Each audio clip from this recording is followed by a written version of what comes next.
cepat sekali. Kemudian media pembelajaran juga sangat melimpah ya. Di YouTube, di Google, Google Scholar ada sekarang ada istilahnya ini ya, massive open online course ya.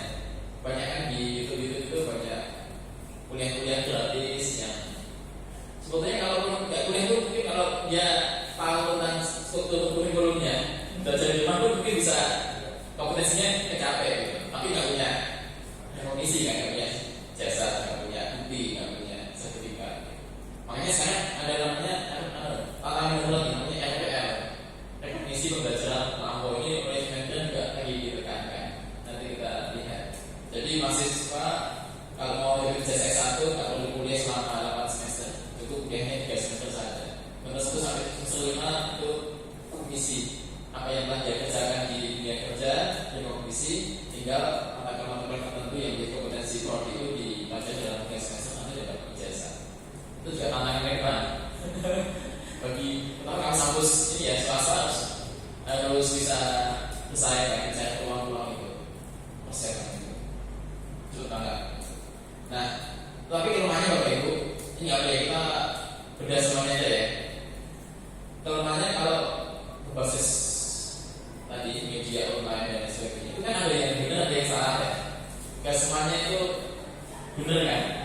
Nah, yang menurut saya kan kita sebagai fasilitator, kalau dilihat itu kan ya bisa ya kayak ikut organisasi terlarang kan, organisasi banyak banget ya, organisasi agama banyak.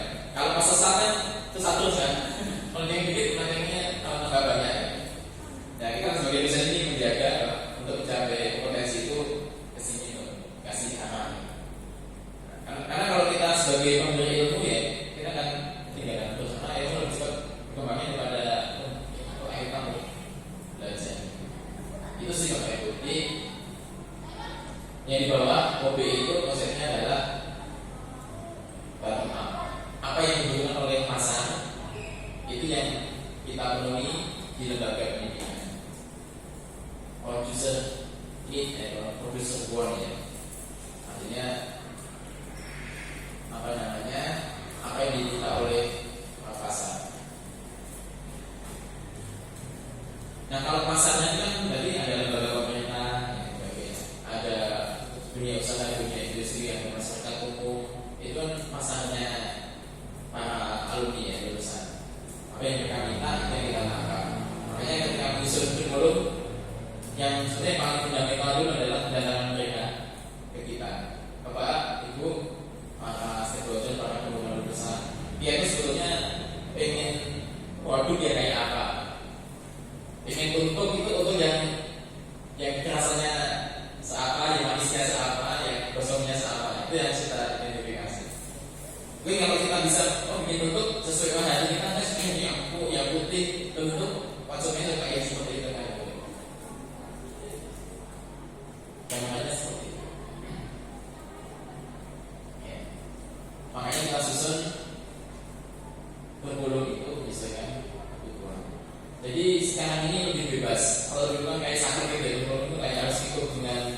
Sekarang itu lebih bebas, lebih relax. Jangan takut salah. Yang penting tujuannya sama, memenuhi potensi lulusan yang bisa menjawab kebutuhan pengguna. Dan ini momentum kampus baru untuk bisa bersaing dengan kampus tua kan? Sebetulnya kan sama, ini perubahannya sama kan? Ada perubahan dunia gitu kan? Nah, kita sama-sama menuju perubahan dunia yang baru kan? Kalau dunia masih dunia yang lama ya kita tentu akan lebih pintar kan? Karena sudah pengalaman perubahan. Next, jadi ini paradigmanya ya.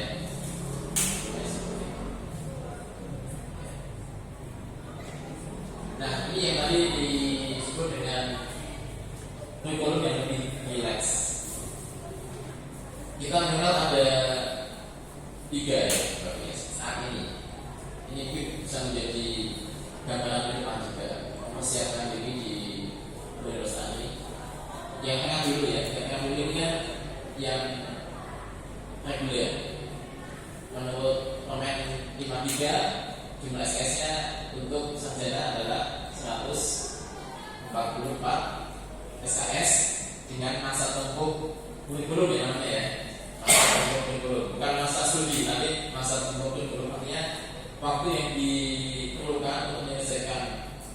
atau mencapai CPN itu secara ideal adalah 8 semester.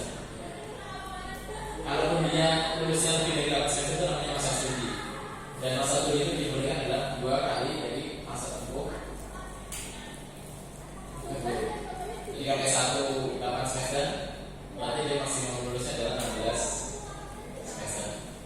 Tapi kalau jumlah lulusan melebihi 30% yang di atas 8 semester, nanti PEPA-nya akan turun ya.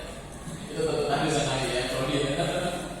Kami di LPM pusing dengan PEPA karena banyak prodi baru, prodi yang sudah A itu masalah dengan masa studi mahasiswa.